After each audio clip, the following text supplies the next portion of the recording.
세계 및 전국의 지교회 성도 여러분, 지성전 성도 여러분, 전 세계 인터넷을 통해 예배 드리는 모든 성도 여러분, GCN 시청자 여러분, 창세기 강의 16번째 시간입니다.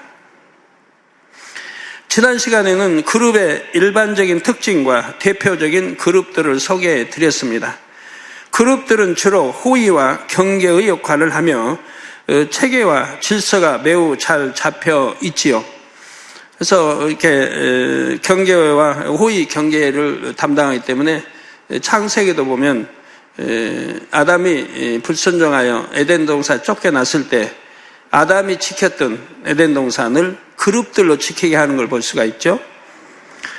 용과 내생물은 그룹의 머리급들로서 늘 하나님의 보좌 가까이에 있었습니다. 그런데 용은 루시퍼와 함께 하나님을 대적하여 악한 영이 되어 버렸지요. 따라서 지금은 내 생물이 그룹의 최고 머리입니다. 이 시간은 내 생물의 모습과 사명에 대해 말씀드리겠습니다. 창세 이래 지금까지 내 생물의 모습을 정확하게 본 사람은 거의 없습니다. 믿음의 선진들 중에서도 에스겔 선지자와 사도 요한만이 내 생물을 정확하게 보고 기록을 했지요. 그만큼 내 생물은 특별한 존재입니다. 영안이 열린 사람이라 해도 전부가 내 생물을 보는 것이 아니지요. 하나님께서 내 생물을 볼 수 있도록 허락하시는 때에만 볼 수가 있습니다. 또한 영적인 분별력이 부족한 사람은 영안이 열려 내 생물을 보아도 그것이 무엇인지 깨닫지를 못합니다. 내 생물은 일반 천사나 천군과 달리 그 모습이 매우 독특하여 무서움을 느낄 수도 있습니다. 전체적인 색깔도 밝고 환한 것이 아니라 조금 어둡고 진한 색상을 띠고 있지요. 또한 절대 웃지 않으며 항상 근엄한 표정이므로 보는 이도 긴장이 되는 것입니다. 절대 웃는 법은 없습니다. 그래서 내 생물을 처음 보는 사람 중에서는 내 생물을 악한 영으로 오해하는 경우가 있을 정도입니다. 내 생물을 보는 것 자체가 쉽지 않기 때문에 내 생물이 어떤 존재인지를 정확하게 풀어 설명한 사람도 찾아보기 쉽지 않지요. 에스겔 선지자는 내 생물을 보고 기록은 했지만 왜 그런 모습으로 보이는지 영적인 의미는 온전히 깨닫지를 못했습니다. 그렇지만 에스겔 선지자가 내 생물에 대해 자세히 기록할 수 있었다는 사실로 보아 우리는 그가 하나님 앞에 얼마나 합당한 사람인가를 알 수가 있지요. 그는 하나님 앞에서 겸비한 자요 진실한 마음을 가진 사람입니다. 하나님께서는 에스겔 선지자에게 내 생물뿐만 아니라 영계의 비밀이라는 것들을 많이 보여주셨습니다. 앞으로 될 일들도 밝히 계시해 주셨죠. 물론 마지막 때 되어질 일까지도 이스라엘 독립까지도 기록을 했습니다. 마음이 선하여 하나님께 인정받는 사람은 영안이 밝히 열릴 수 있습니다. 영의 세계도 보고 앞으로 될 일들까지도 계시받을 수 있지요. 그런데 이런 자격을 가진 사람이 참 드뭅니다. 그러니 하나님께서는 자격을 갖춘 사람만 있다면 영의 세계에 대해 하나라도 더 알려주고 보여주기 원하시지요. 그런데 감사하게도 본 재단에는 많은 분들이 영안이 열려서 영의 세계를 봅니다. 제가 설명하는 영의 세계가 얼마나 정확한지를 확인해주고 있지요. 자, 그러면 지금부터 내 생물의 모습을 살펴보도록 하겠습니다.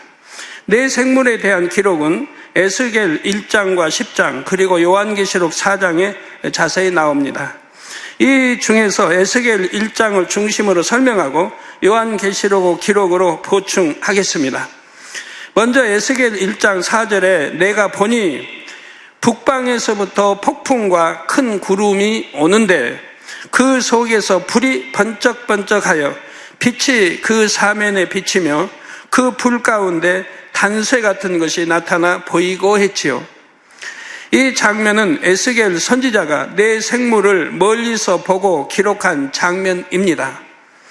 내 생물이 다가오는 장면이 마치 폭풍과 큰 구름이 밀려오는 것처럼 보였지요. 내 생물이 대단한 기세로 다가오는 것을 느꼈기 때문입니다. 실제로 내 생물은 매우 큰 권세를 가졌습니다. 다음 시간에 자세히 말씀드리겠지만 폭풍을 일으키거나 소멸시키는 등 천기를 움직이는 권세도 내 생물에게 있지요. 다음으로 내 생물에게서 단쇠 같은 것이 나타나 보였다 했습니다. 단쇠란 높은 열에 달아서 뜨거워진 새이지요. 내 생물이 이러한 단쇠처럼 보였다는 것은 내 생물의 역할이 하나의 무기와 같음을 의미합니다. 내 생물의 전체적인 느낌은 강하고 단단한 검과 방패 같습니다. 다음으로 에스겔 1장 5절에 보면 그 속에서 내 생물의 형상이 나타나는데 그 모양이 이러하니 사람의 형상이라 했습니다. 내 생물의 형상이 사람의 형상이라 했는데 이는 내 생물의 기본 체형이 머리, 몸통, 다리를 가진 사람과 비슷한 구조라는 의미입니다. 기본 체형만 사람과 닮았을 뿐 실제 모습을 보면 매우 다릅니다. 이어지는 6절에 각각 내 얼굴과 내 날개가 있고 각각 내 얼굴과 내 날개가 있고 한 대로 내 생물은 각각이 4개의 얼굴과 4개의 날개를 가졌습니다. 이게 바로 내 생물하면 내 얼굴과 또 내 날개가 있다 이 말입니다. 7절에 그 다리는 걷고 그 발바닥은 송아지 발바닥 같고 마광한 구리같이 빛나며 한 대로 내 생물의 발도 사람의 발과 다르지요. 또 8절에 그 사면 날개 밑에는 각각 사람의 손이 있더라 한 대로 각각 사람의 손이 있기는 하지만 그 손들은 몸통에 바로 붙어 있습니다. 사람 것도 다르죠. 사람은 몸통에 팔이 있고 팔 끝에 손이 있는데 내 생물은 팔이 없고 날개 아래쪽 몸통에 바로 손이 있죠. 날개 아래쪽 몸통에 바로 손이 달려 있습니다. 다음으로 에스겔 1장 9절에 보면 날개는 다 서로 연하였으며 행할 때에는 돌이키지 아니하고 일제히 앞으로 곧게 행하며 있습니다. 이는 내 생물의 독특한 움직임을 설명합니다. 우리 사람들은 가다가 우양우 뒤로 돌아 자양자 이렇게 할 수가 있지만 내 생물은 그냥 곧장 간다 이 말이에요.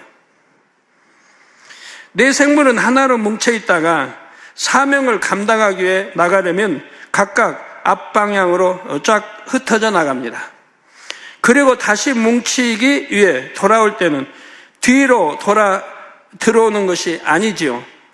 마치 고무줄을 잡아 당겼다가 놓으면 원위치로 돌아가는 것처럼 내 생물이 함께 합체될 위치로 정확하게 다시 모이는 것입니다.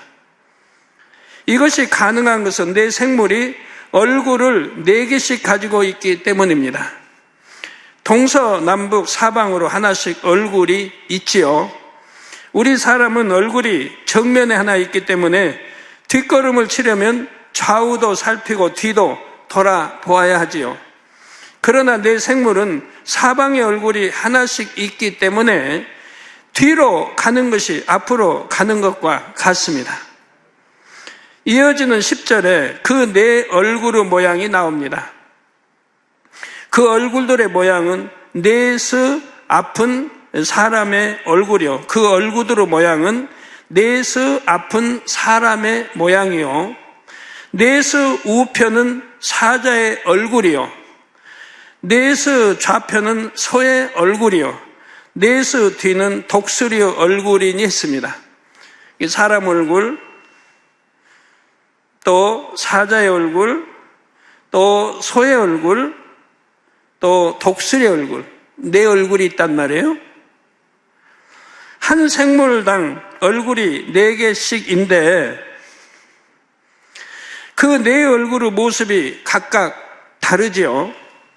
사람 얼굴부터 시작한다면 반시계 방향으로 오른쪽은 사자 얼굴, 다음은 독수리 얼굴,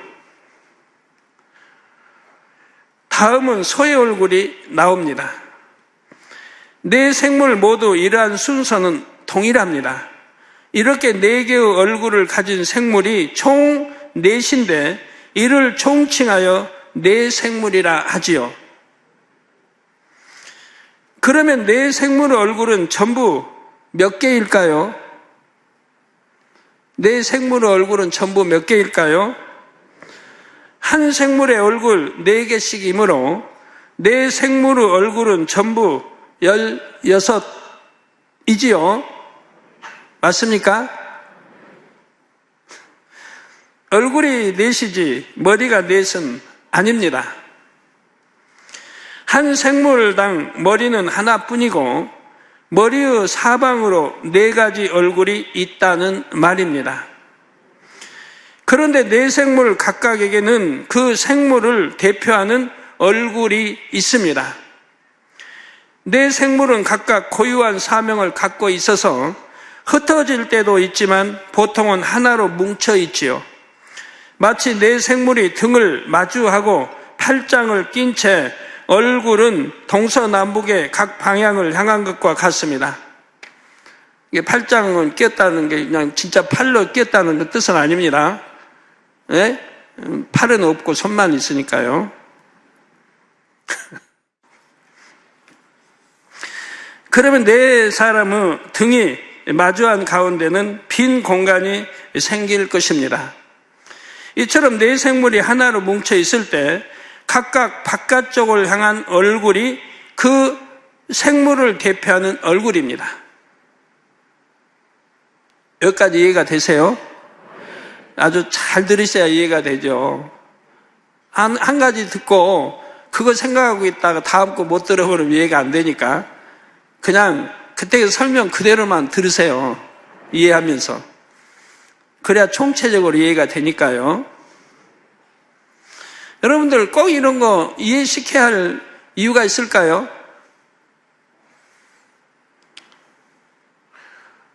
다 배워두고 알아두면 능력이 됩니다. 능력이 돼요. 내 생물이 무엇인지, 내 생물의 역할은 무엇인지, 내 생물은 무엇을 하는지, 내 생물이 어떻게 우리를 어떻게 도울 수 있는 건지 이런 거 저런 거를 배워서 알면 능력이 되잖아요. 이런 걸 다 배워서 여러분들이 꿰뚫어 안다고 해봐요. 얼마나 큰 능력이 되겠어요. 만약에 건설 회사 사장이다 그러면 건설업계에 다 꿰뚫을 거 아닙니까? 저 금융업계 하면 또 머리 하면 그 계통을 꿰뚫을 것이고 수학 박사 교수하면 그 계통은 또 꿰뚫을 것이고 아니까 능력 있고 인정받고 다 그 위치에서 할 수 있는 거죠. 이런 것도 배워서 잘 아시면 믿음이 되고 얼마큼 믿음으로 활용하냐에 따라서 여러분에게도 큰 도움이 되는 거예요. 이처럼 네 생물이 하나로 뭉쳐 있을 때 각각 바깥쪽을 향한 얼굴이 그 생물을 대표하는 얼굴입니다. 또한 한 생물 안에서도 대표 얼굴은 나머지 얼굴을 보다 상대적으로 큰 편이지요. 만일 하나로 뭉친 네 생물을 보았는데 정면에 보이는 얼굴이 사자였다면 그것은 사자 생물입니다. 사자 생물은 사자의 얼굴 외에 3개의 얼굴이 더 있지만 막상 영안이 열려 사자 생물을 본다면 사자의 얼굴만 볼 수 있습니다. 네 생물은 고개를 돌린다거나 뒤로 돌지를 않기 때문에 정면에 얼굴만 보입니다. 이제 에스겔 1장 11절을 보면 그 얼굴은 이러하며 그 날개는 들어 펴서 각기 둘씩 서로 연하였고 또 둘은 몸을 가리웠으며 했습니다. 앞서 네 생물은 날개가 4개씩 있다 했지요. 그리고 네 생물이 하나로 뭉쳐 있을 때 두 날개는 펴서 옆 생물의 날개와 닿게 두 날개는 몸을 가리고 있습니다. 그런데 계시록 4장 8절에는 네 생물이 각각 6날개가 있다고 기록되어 있습니다. 각각 6날개가 있다. 사도 요한이 네 생물을 잘못 보았거나 잘못 기록한 것이 결코 아닙니다. 성경은 이런 대목들이 구약이나 신약에 여러 군데 나옵니다. 마치 보면 이해를 못하면 잘못 기록되어 있지 않나 라고 생각되는 분야들이 있어요. 그러나 그런 게 아니에요. 성경은 절대 잘못 기록된 것이 없어요. 반드시 하나님의 뜻이 있는 거죠. 영적인 뜻이 있다 이 말이에요. 사도 요한은 하나로 뭉친 네 생물을 보았고 그때 네 생물의 날개가 6개로 보였지요. 반면 에스겔 선지자는 네 생물이 흩어졌다 모이는 것도 보았습니다. 그래서 네 생물 각각의 날개의 수를 더 정확히 볼 수가 있었지요.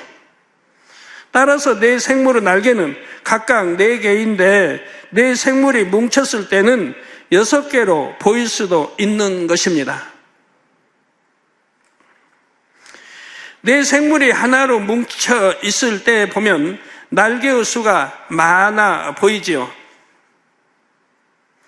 또한 각각의 생물들이 날개를 폈다 접었다 할 수도 있습니다. 이때 날개가 서로 포개지면 날개 수는 적어 보일 것이고 포개지지 않으면 많이 보일 수 있습니다.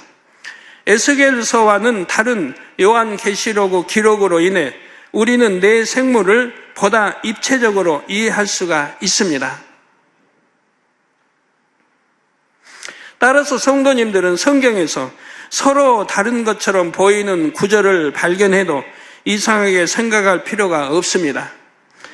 이곳과 저곳의 기록이 다르니 성경에 오류가 있다 해서는 안 됩니다. 성경은 절대 참이며 다르게 기록된 데에는 반드시 이유가 있습니다. 사복음서에도 이런 부분이 있지요. 예수님께서 십자가에 달렸을 때 그 좌우편에 달린 강도들에 대한 내용이 복음서에 따라 약간 다릅니다. 마태복음 27장 44절과 마가복음 15장 32절에는 좌우편의 두 강도가 모두 예수님을 욕했다고 기록되어 있습니다. 좌우편의 강도, 우편, 좌편 강도가 모두 예수님을 욕한 것처럼 기록되어 있다 이 말이에요. 반면에 누가복음 23장을 보면 한 강도만 예수님을 욕했고 다른 강도는 오히려 그 강도를 꾸짖었다 했지요. 전혀 이렇게 다르게 기록되어 있잖아요. 그리고 욕하지 않은 이 강도는 회개하고 예수님을 구세주로 영접하여 구원받았다고 기록되어 있습니다. 이는 성경의 기자들이 잘못 기록한 것이 아니라 하나님의 섭리 가운데 허락된 것입니다. 본 사실, 들은 사실을 그대로 기록한 거예요. 오늘날은 비디오가 있어서 찍고 사진으로 이렇게 찍을 수도 있지만 옛날엔 그런 게 없어요. 그러니까 기록으로만 남겨야 돼요. 그래서 그대로 기록함으로 영감이 받다든가 기도해서 하나님께 설명을 듣는다면 또 그 장면을 바로 본듯이 이렇게 또 알 수가 있는 거예요. 그 기록을 보고도. 예수님 당시에는 카메라가 없었기에 글로 기록할 수밖에 없었습니다. 그런데 이 장면이 복음서에 각각 다르게 기록됨으로 인해 우리는 당시 상황을 더욱 실감나게 유추할 수가 있지요. 저는 성경을 초신자 때부터 구약, 신약 다 읽을 때요. 이렇게 이제 틀린 장면이 나와도 한 번도 성경을 의심해 본 적이 없습니다. 성경이 잘못 기록되었다고 생각해 본 적이 한 번도 없어요. 성경 자체를 의심해 본 일이 한 번도 없으니까요. 1절 유력도 의심해 본 적이 없어요. 지금까지. 100% 그대로 믿어왔으니까요. 그렇기 때문에 이렇게 잘못 기록되어 있는 이런 것도 잘못된 게 아니라 이 안에 반드시 하나님의 섭리가 있을 거라고 생각을 했어요, 저는. 그렇게 읽었어요. 그런데 이제 난 성경을 하나님 풀어주시면서 이런 장면 하나하나를 또 풀어주시기 때문에 이제는 이해가 되고 여러분들에게 가르쳐 드릴 수가 있었던 것이고요. 수많은 무리가 십자가를 에워싸므로 로마 병사들은 군중이 밀려들지 못하도록 창과 방패를 들고 막았습니다. 로마 병사들을 두고 쓰고 창 들고 또 창 들고 방패 들고 로마 군사들은 줄에 있잖아요. 수많은 무리들이 따르면서 주님 막 욕하고 막 온갖 할 거 아니에요.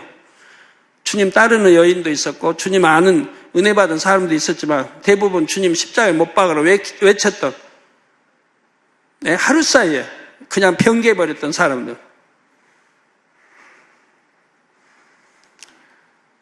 불구경 참 얼마나 옛날에도 불나면 얼마나 밤중에 겨울에 추워도 동네 사람들 시골에 저희들 보면 다 나와요. 추워도 그 불구경 하려고 싸움 구경 또 얼마나 신나게 잘해요. 더군다나 십자가에 못 박여 이렇게 참 죽인다고 하는데 얼마나 많은 무리들이 따랐겠습니까? 구경도 하고 야유도 하고 저주도 하고 온갖 것 다. 그 수가 얼마나 많았으리라 여러분 상상할 수 있지 않습니까? 로마 병사들은 창과 방패를 들고 가까이 못 오도록 막았고요. 따라서 우리는 십자가에서 약간 떨어진 곳에 사람들이 반원령으로 둘러선 장면을 상상할 수가 있습니다. 이 십자가에 매달려 이렇게 있으면 반원령으로 사람들이 둘러서 있고 로마 군병들이 창과 방패로 다가오지 못하도록 자꾸 밀어내고 있다는 장면을 상상할 수가 있지 않습니까? 이때 십자가 주변에는 대제사장과 서기관 또한 많은 군중이 모여 예수님을 향해 악한 말을 하고 있었지요. 이렇게 소란한 가운데 한편 강도가 예수님을 향해 욕을 했습니다. 한편 강도가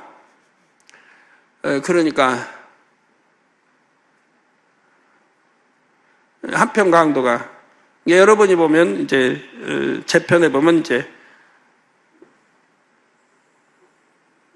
주님이 이렇게 십자가에서 달려 계신다고 해봐요. 그럼 이쪽 강도가 지금 욕을 하고 있는 거예요, 주님을.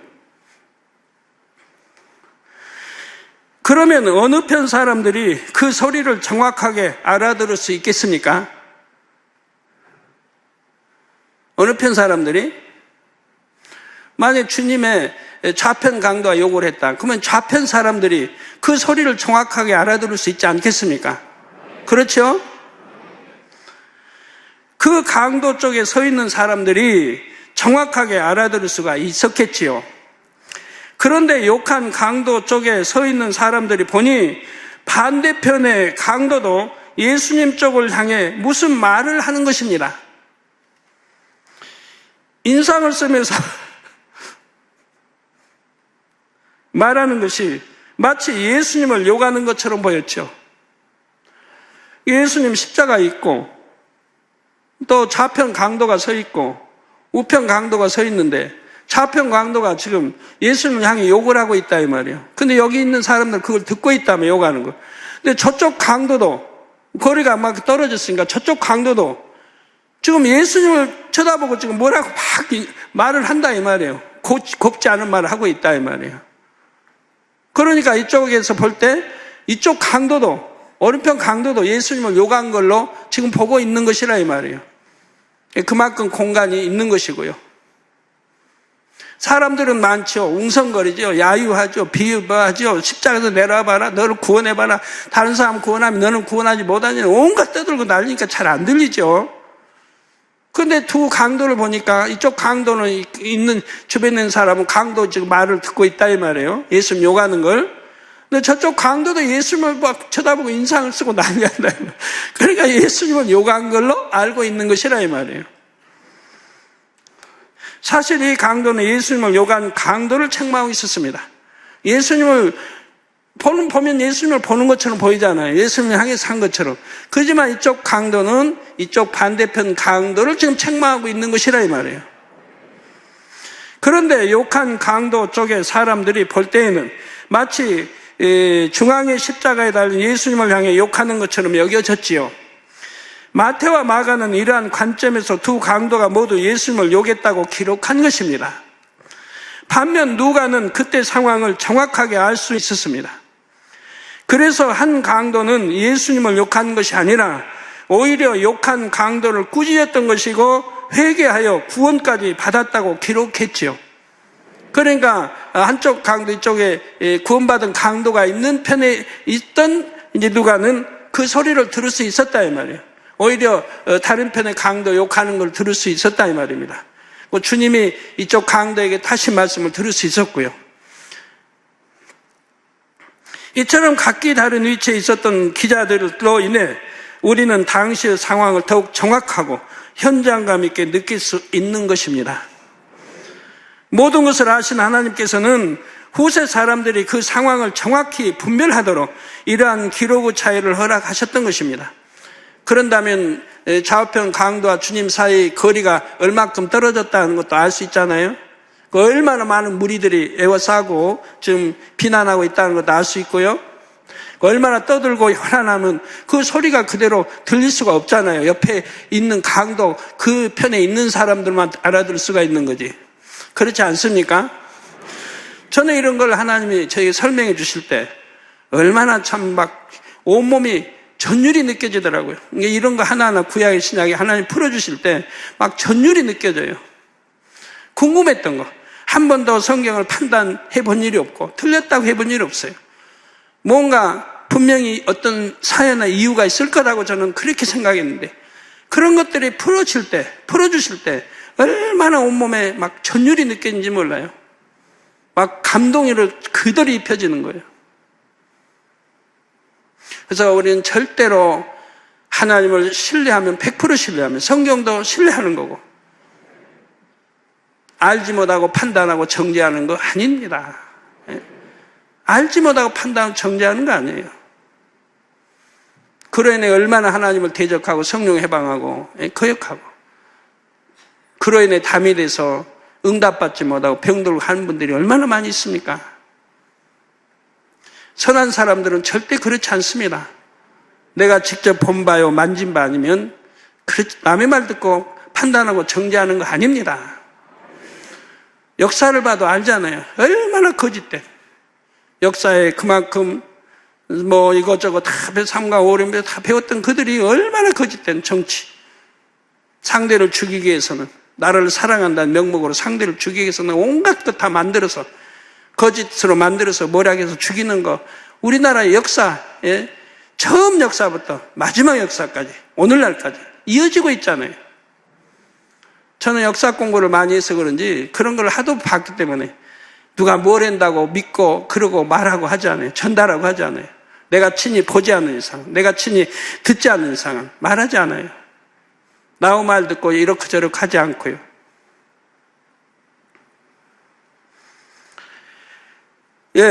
성경은 1.1획도 틀림없는 하나님 말씀이며 결코 하나님께서 능력이 없어서 틀리게 기록된 것이 아닙니다.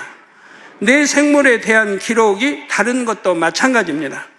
내 생물이 어떤 모습일 때를 보았으며 어떤 각도에서 어떤 방향에서 보느냐에 따라 기록이 차이날 수 있다는 사실입니다. 또 내 생물이 해체됐을 때 본 거와 합쳐져 있을 때 본 거와 또 다르다 이 말입니다.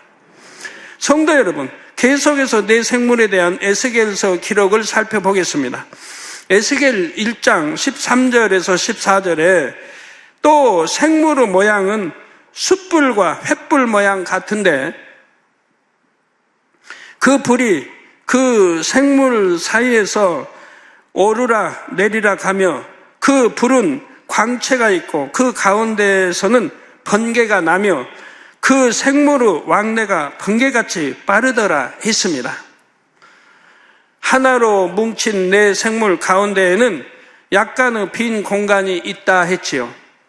그 공간 안에는 번개처럼 번쩍번쩍 빛이 나는 불이 오르락 내리락 하고 있습니다. 이러한 내 생물은 번개같이 빠르게 움직이지요. 전광 석화처럼 빠른 것입니다.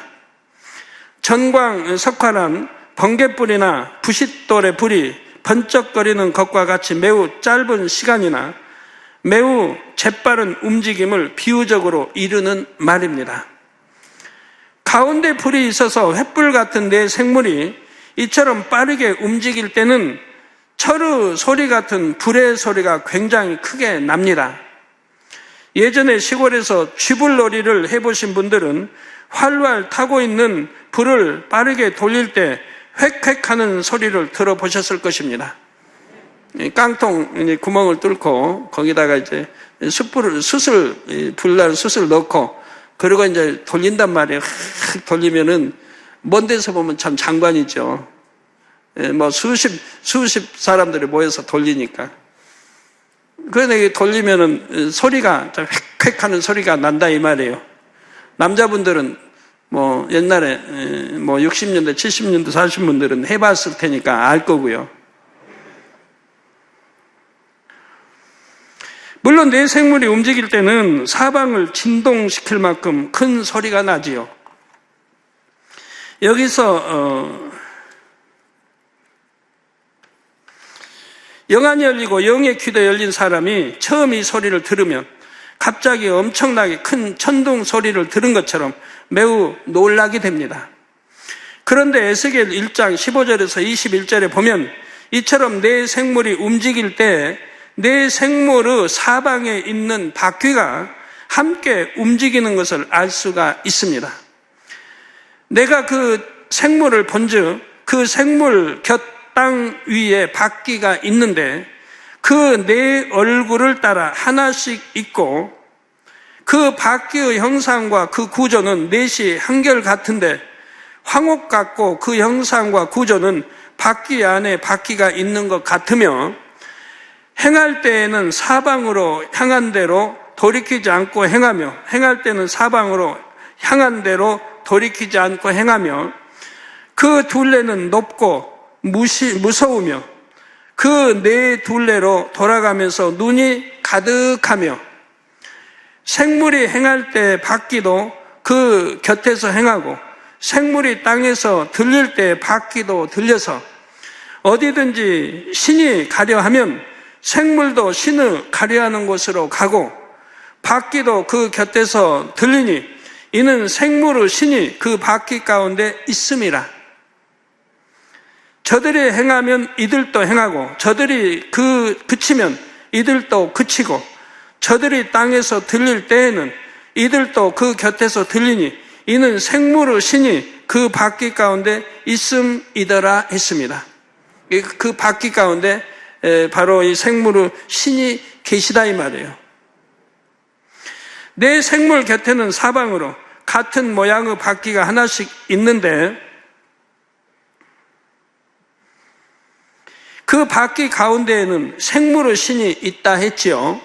이 신이 행하면 생물도 바퀴도 행하고 이 신이 그치면 생물도 바퀴도 그쳤습니다.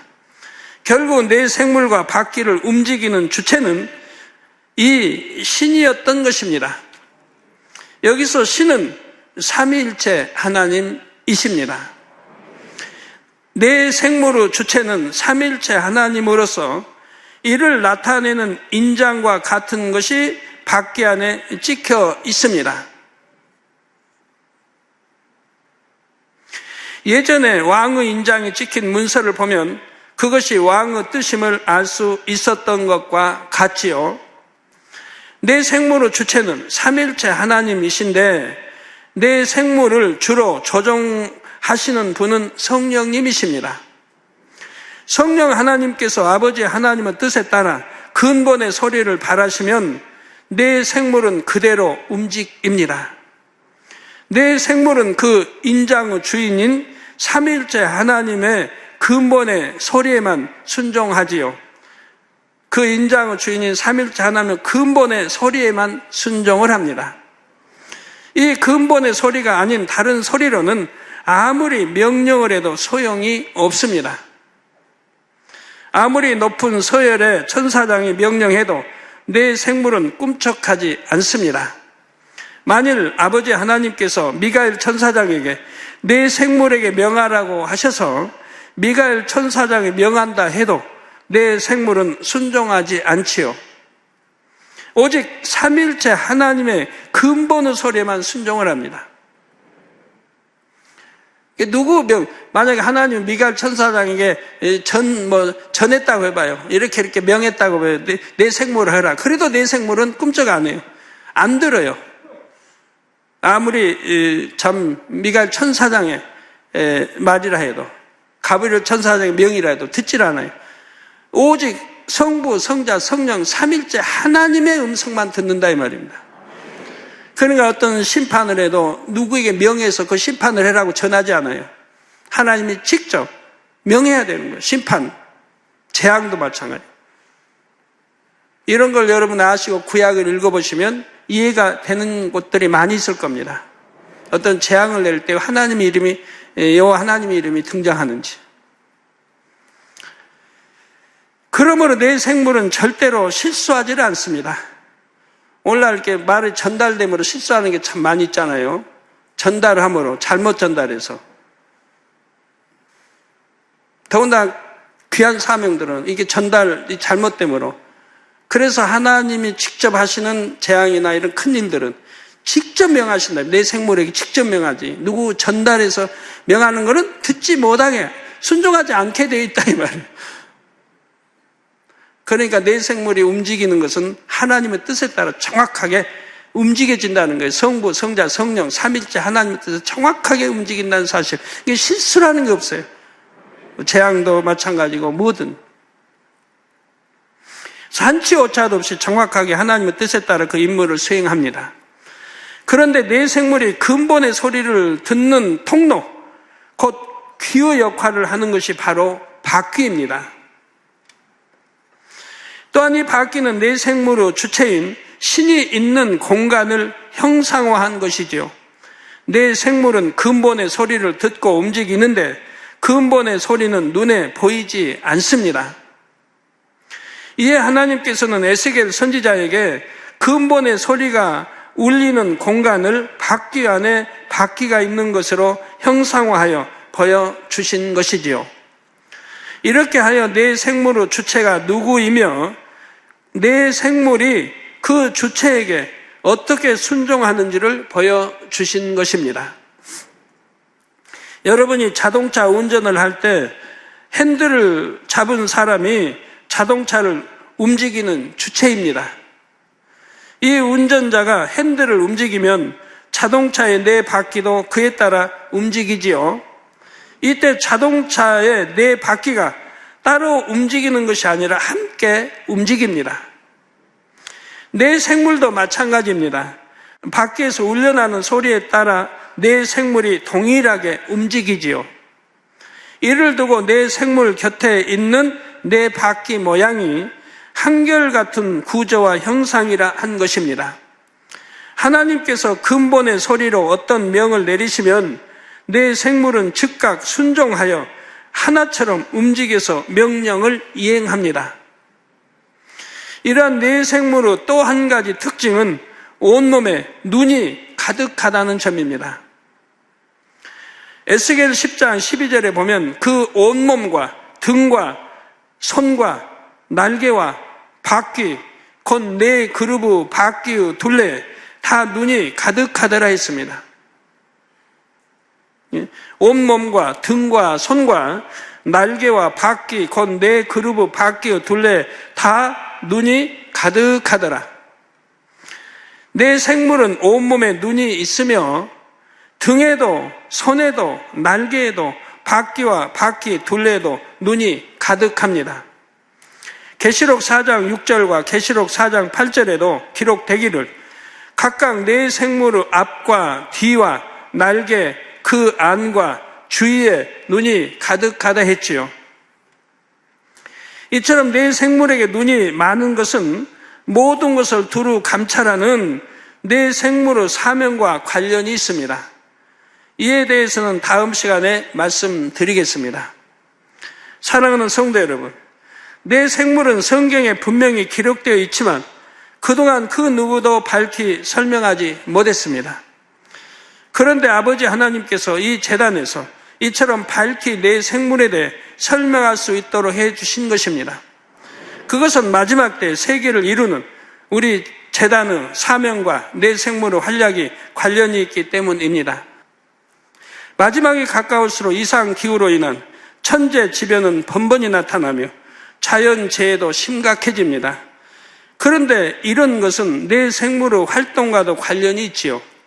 그래서 만일 아버지 하나님께 기도하여 내 생물을 움직일 수 있다면 천재지변도 막을 수 있는 것입니다. 성도님들은 영계의 깊은 비밀까지 풀어주시는 아버지 하나님께 감사하며 더욱 영으로 깨어나시길 바랍니다. 다니엘서 12장 10절에는 마지막 때의 영의 흐름에 대해 다음과 같이 말씀하셨습니다. 많은 사람이 연단을 받아 스스로 정결케 하며 회개할 것이나 악한 사람은 악을 행하리니 악한 자는 아무도 깨닫지 못하되 오직 지혜 있는 자는 깨달으리라. 마지막이 가까울수록 영과 육은 흙과 백이 갈리는 것처럼 갈리는데 성도님들은 어느 편에 서시겠는지요? 놀라운 권능의 역사를 보고 체험하며 깊은 영계의 비밀을 들으면서도 여전히 악을 행하거나 육에 거하면 안 됩니다.